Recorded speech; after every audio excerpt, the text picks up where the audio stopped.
He welcome and welcome back to Bikku classes. मैं शिखा माथुर इस video में आपको लर्निंग थ्योरीज पढ़ाने जा रही हूँ। तो ये जो वीडियो है वो हेल्पफुल होने वाली है हमारे जितने भी टीचिंग एग्ज़ाम्स होते हैं, DSSB, KVS और जितने भी हमारे टीचिंग कोर्सेज होते हैं, BLED, B.Ed, DLED, इस टाइप के जितने भी कोर्सेज होते हैं।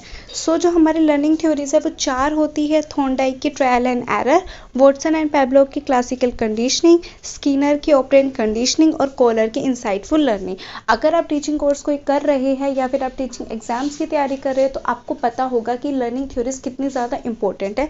इससे रिलेटेड हमारे 2 से 3 क्वेश्चन एग्जाम्स में आ ही जाते हैं, जैसे DSSB में बहुत। तो हम स्टार्ट करते हैं हमारी पहली लर्निंग थ्योरीज। और हाँ, हम इस वीडियो में 2 थ्योरीज पढ़ने वाले हैं और जो बाकी की 2 थ्योरीज है वो हम नेक्स्ट वीडियो में पढ़ेंगे।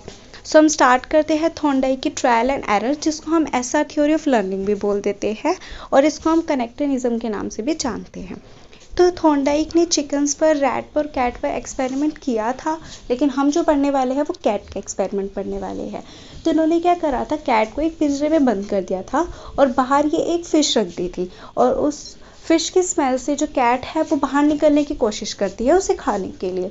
तो वो बहुत बार अपने पंजे मारती है, कोशिश करती है बहुत ज़्यादा नंबर ऑफ़ टाइम अपने पंजों को मार मार के उस रिपीट करती है उन चीज़ों को, लेकिन वो पिंजरा नहीं खुलता। लेकिन एक टाइम ऐसा आता है जब उसका पंजा जो है वो सही जगह पे लग जाता है और जो पिंजरा होता है वो खुल जाता है।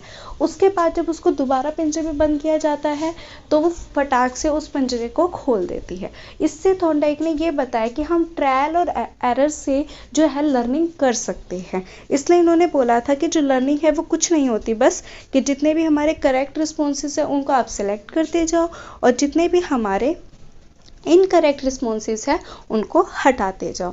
इसलिए इन्होंने कहा था learning by selecting and connecting. उसके अलावा इन्होंने एक बात और कही थी कि जो माइंड होता है वो मैंस का कनेक्टिंग सिस्टम होता है। और इन्होंने कुछ लॉज दिए थे जिसको प्राइमरी लॉज के नाम से जाना जाता है, जैसे लॉ ऑफ रेडीनेस, यानी किसी भी काम को सीखने के लिए पहले ऑर्गेनिज्म रेडी होना चाहिए। फिर लॉ ऑफ इफेक्ट और उसके बाद लॉ ऑफ एक्सरसाइज, जिसके अंदर 2 और लॉज आ जाते हैं, लॉ ऑफ यूज़ और लॉ ऑफ डिसयूज़।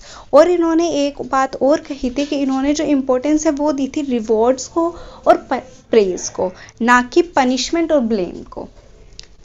अब हम अपनी नेक्स्ट थ्योरी पे आ जाते हैं, वॉटसन और पैवलोव की क्लासिकल कंडीशनिंग, जो मोस्ट इम्पॉर्टेंट है। इससे रिलेटेड क्वेश्चंस आ जाते हैं ज़्यादातर। अच्छा, और इससे मैं आपको एक बात और बता दूं कि देखो, चीज़ों को रटने से कुछ नहीं है, क्योंकि आपने अगर कोई एग्ज़ाम दिया है, ठीक है, और नहीं दिया, तो मैं आपको बता रही हूँ कि सारे जितने भी क्वेश्चन हमारे सेकंड पार्ट में, यानी जो साइकोलॉजी वाला पोर्शन होता है, CDP वाला पोर्शन होता है, उसके अंदर जितने भी क्वेश्चंस आते हैं ज़्यादातर सब अंडरस्टैंडिंग बेस्ड आते हैं। अगर आपने चीज़ों को समझ रखा होगा रटने की बजाय, तो आप उनको कर सकेंगे, अदरवाइज़ प्रॉब्लम हो जाएगी। इसलिए आपको बताना चाहती हूँ कि हम स्टार्ट करते हैं अपनी क्लासिकल कंडीशनिंग। तो जो नॉर्मल हमारे कंडीशनिंग होती है वो अगर मैं आपको बताऊँ, तो जैसे अगर मैं एप्पल बोलती हूँ तो आपके माइंड में तुरंत एक एप्पल की फ़ोटो आ जाएगी। वो क्या हो रहा है, यानी बचपन में जब हम स्कूल गए होंगे या जो भी है हमने कहीं सीखा होगा, तो वो क्या करते थे, ए फॉर एप्पल बोल बोल के और एप्पल की पिक्चर दिखा दिखा के हमें क्या करी, हमारी कंडीशनिंग कर दी, जिससे अगर मैं अब आपके सामने एप्पल बोलूँगी तो आपके माइंड में तुरंत एक एप्पल की फ़ोटो आ जाएगी। तो यही होती है हमारे नॉर्मल लैंग्वेज में क्लासिकल कंडीशनिंग। अब इन्होंने जो डॉग पर एक्सपेरिमेंट करा था, इन्होंने क्या करा था कि डॉग को बांध दिया था और ये क्या करते थे, बैल बजाते थे, और जैसे ही बैल बजती थी तो डॉग के आगे फूड आ जाता था और उस फूड को देखकर उसके मुंह से सलाइवा निकलने लग जाता था। ये चीज़ उन्होंने नंबर ऑफ टाइम रिपीट करी। तो एक टाइम ऐसा आया जब उन्होंने बैल बजाई, लेकिन उसके सामने फूड नहीं लाया, लेकिन तो भी उसके मुंह से सलाइवा निकला। तो इससे क्या हुआ, उसकी क्लासिकल कंडीशनिंग हो गई कि जैसे ही बैल बजेगी तो उससे लगेगा मेरे सामने फूड आएगा और उसके मुंह से खुद ब खुद सलाइवा निकलने लग जाएगा। तो इससे हमें क्या बात समझ आई कि जो हमारा नेचुरल स्टूमुलाई है, यानी जो फूड है, उसकी एब्सेंस में भी जब हम आर्टिफिशियल स्टूमुलाई दे रहे हैं, बैल बजा रहे हैं, तो भी जो डॉग है वो अपना नेचुरल रिस्पॉन्स यानी सलाइवा को प्रोड्यूस कर रहा है। तो ये होती है हमारी क्लासिकल कंडीशनिंग। इसके अलावा इन्होंने वॉटसन ने एक 11 मंथ के बेबी पर भी एक्सपेरिमेंट करा था। तो इन्होंने उसके साथ, मैं आपको बता ही देती हूँ क्या करा था। इन्होंने उस बेबी को एक सॉफ्ट टॉय दिया था, तो वो सॉफ्ट टॉय के साथ खेलता था। लेकिन फिर एक टाइम इन्होंने क्या करा, जैसे सॉफ्ट टॉय को वो हाथ लगाता था ना, ये एक हॉरिबल साउंड पीछे से प्रोड्यूस करते थे, ठीक है, बजाते थे। जिससे क्या हुआ कि इन्होंने ये चीज़ जब रिपीट करी बहुत ज़्यादा टाइम्स, तो क्या हुआ, उस बेबी को फिर हम साउंड नहीं प्रोड्यूस कर रहे हैं तो भी वो बच्चा जो है वो सॉफ्ट टॉय को छूने से डरता था। तो ये भी क्या करा उन्होंने, क्लासिकल कंडीशनिंग हो गई उसकी।